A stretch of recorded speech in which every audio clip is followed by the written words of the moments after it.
Assalamualaikum warahmatullahi wabarakatuh. Saya atas nama Tegar Yosya Putra dari jurusan Sejarah Kebudayaan Islam. Di sini saya akan menyelesaikan tugas akhir dari mata kuliah Pendidikan Kewarganegaraan, yaitu membuat slideshow dari pertemuan awal hingga akhir.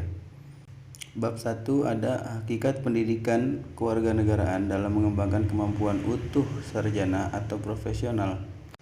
Pendidikan kewarganegaraan tidak hanya didasarkan pada konstitusi negara yang bersangkutan, tetapi juga tergantung pada tuntutan perkembangan zaman dan masa depan. Misalnya, kecenderungan masa depan bangsa meliputi isu tentang HAM, pelaksanaan demokrasi, dan lingkungan hidup. Fungsi dan peran dalam rangka pencapaian tujuan pendidikan nasional pendidikan kewarganegaraan dirancang dan dikembangkan, dilaksanakan, dan dievaluasi dalam konteks merupakan bentuk tujuan pendidikan kewarganegaraan. Kemudian ada bab 2 yaitu esensi dan urgensi identitas nasional sebagai salah satu determinan pembangunan bangsa dan karakter. Identitas nasional berasal dari kata identitas dan nasional. Menurut KBBI, identitas berarti ciri-ciri atau keadaan khusus seseorang atau jati diri. Nasional berasal dari kata nasional. Dalam KBBI, nasional berarti yang bersifat kebangsaan, berkenaan atau berasal dari bangsa sendiri. Identitas nasional bangsa Indonesia ditentukan oleh ideologi dan konstitusi negara yang dianut, yaitu Pancasila dan Undang-Undang Dasar 1945. Permasalahan yang saat ini terjadi diantaranya adalah lunturnya nilai-nilai luhur dalam kehidupan. Pancasila belum menjadi cerminan kita dalam bersikap dan berperilaku, rasa nasionalisme dan patriotisme yang memudar. Maka dari itu, bangsa Indonesia perlu ada upaya untuk membuat warganya agar tetap mencintai bangsa sendiri, dan hendaknya bangsa Indonesia terus mendorong semangat agar kita mampu berkompetisi dengan negara lain. Kemudian dilanjut dengan bab 3 yaitu esensi dan urgensi konstitusi dalam kehidupan berbangsa dan bernegara. Konstitusi adalah seperangkat aturan atau hukum yang berisi ketentuan tentang bagaimana pemerintah diatur dan dijalankan. Konstitusi mempunyai fungsi yang sangat penting bagi suatu negara. Suatu konstitusi atau undang-undang dasar berfungsi sebagai pemberi pegangan dan pemberi batas, mengatur bagaimana kekuasaan negara dijalankan. Sebab tujuan konstitusi yaitu mengadakan tata tertib tentang lembaga kenegaraan, wewenang-wewenangnya, dan cara bekerjanya, dan menyatakan hak asasi manusia yang harus dijamin perlindungannya. Konstitusi dalam negara sangat penting sebagai pemberi pegangan dan pemberi batas yang sekaligus dipakai sebagai pegangan dalam mengatur bagaimana kekuasaan negara harus dijalankan. Next, bab 4, sumber historis, sosiologi, dan politik konstitusi dalam kehidupan berbangsa dan bernegara Indonesia. Konstitusi berbeda dari undang-undang dasar karena kesalahan pandangan masyarakat tentang konstitusi di negara-negara modern, sehingga pemahaman konstitusi kemudian disamakan dengan undang-undang dasar. Pengawasan ini disebabkan oleh pengaruh ideologi terkodifikasi yang mengharuskan semua peraturan hukum ditulis untuk mencapai kesatuan hukum, kesederhanaan hukum, dan kepastian hukum. Tujuan adanya konstitusi guna mengatur jalannya kekuasaan dengan membatasinya melalui aturan untuk menghindari terjadinya kesewenang-wenangan yang dilakukan penguasa terhadap rakyat. Kata kuncinya adalah sumber historis, sosiologi, dan politik tentang konstitusi dalam kehidupan berbangsa dan bernegara di Indonesia. Konsep dan urgensi konstitusi dalam kehidupan berbangsa dan bernegara. Kemudian politis konstitusi dan peran konstitusi negara dan fungsi negara. Kemudian bab 5 yaitu ada konsep dan urgensi harmoni kewajiban dan hak negara dan warga negara. Mengapa diperlukan harmoni kewajiban dan hak negara dan warga negara Indonesia?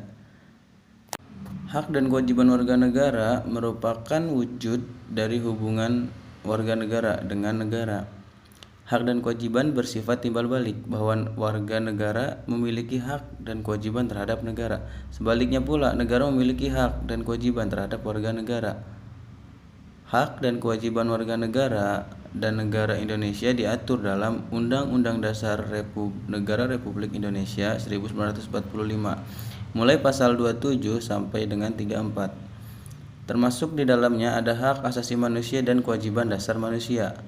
Jaminan akan hak dan kewajiban warga negara dan negara dengan segala dinamikanya diupayakan berdampak pada terpenuhinya keseimbangan yang harmonis antara hak dan kewajiban warga dan negara. Dilanjut dengan bab 6 yaitu demokrasi Pancasila.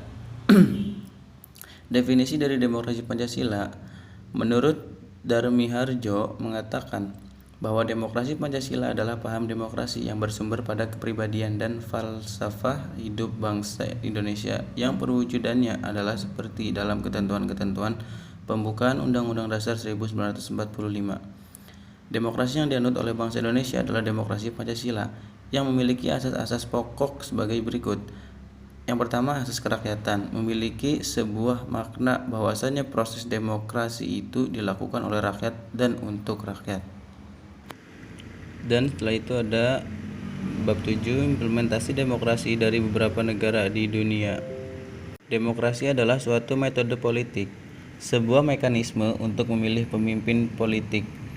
Warga negara diberi kesempatan untuk memilih salah satu di antara pemimpin-pemimpin politik yang bersaing meraih suara.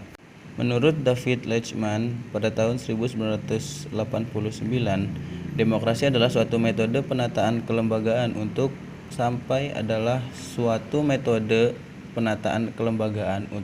pada keputusan politik, di mana individu meraih kekuasaan untuk mengambil keputusan melalui perjuangan kompetitif dalam meraih suara. Namun demikian, proses kompetitif itu harus tetap dibingkai oleh etika normatif yang mengarah pada terjadinya equilibrium sosial. Next, bab 8 yaitu konsep dan urgensi penegakan hukum yang berkeadilan. Penegakan hukum adalah proses dilakukannya untuk menegakkan atau berfungsinya norma-norma hukum secara nyata sebagai pedoman perilaku dalam lalu lintas atau hubungan-hubungan hukum dalam kehidupan bermasyarakat dan bernegara. Ditinjau dari sudut subjeknya, penegakan hukum itu dilakukan oleh subjek yang luas dan dapat pula diartikan sebagai upaya penegakan hukum oleh subjek dalam arti yang terbatas atau sempit. Penegakan hukum di Indonesia seringkali diawali dalam dunia peradilan. Mafia peradilan seringkali menjadi faktor utama dalam permasalahan penegakan hukum tersebut karena mafia peradilan bersifat sistematik dan memasuki sumsum penegakan hukum. Next, bab 9 yaitu ada konsep dan urgensi wawasan Nusantara. Esensi dan urgensi wawasan Nusantara atau hakikat dari wawasan Nusantara adalah kesatuan wilayah dan persatuan bangsa Indonesia. Hakikatnya adalah keutuhan Nusantara dalam arti cara pandang yang selalu utuh menyeluruh dalam lingkup Nusantara demi kepentingan nasional. Adapun mengenai tujuan wawasan Nusantara mewujudkan kesatuan segenap aspek kehidupan sosial. Dapat disimpulkan bahwa tujuan bangsa Indonesia adalah menjunjung tinggi kepentingan nasional serta kepentingan kawasan untuk menyelenggarakan dan membina kesejahteraan, kedamaian, dan budi luhur serta martabat manusia di seluruh dunia. Kemudian bab 10, konsep dan urgensi ketahanan nasional dan bela negara. Ketahanan nasional adalah sebuah bentuk strategi untuk mempertahankan dan membela negara, yang mana merupakan kondisi dinamis bangsa yang berdasarkan pada kedaulatan dan ketangguhan yang mengandung kemampuan untuk mengembangkan kekuatan nasional dalam mengatasi segala bentuk tantangan, ancaman, hambatan, dan gangguan, baik itu datang dari luar ataupun datang dari dalam, baik itu datang langsung ataupun datang tidak langsung, membahayakan integritas dalam mewujudkan tujuan negara. Oke, next ke bab 11 yaitu mengetahui kelebihan bangsa Indonesia yang sesuai dengan wawasan Nusantara untuk mewujudkan ketahanan nasional.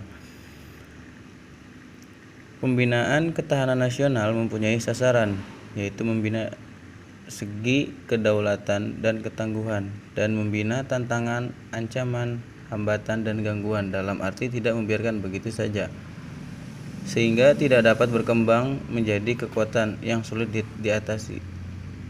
Jadi lebih baik diselesaikan ketika lagi sedikit.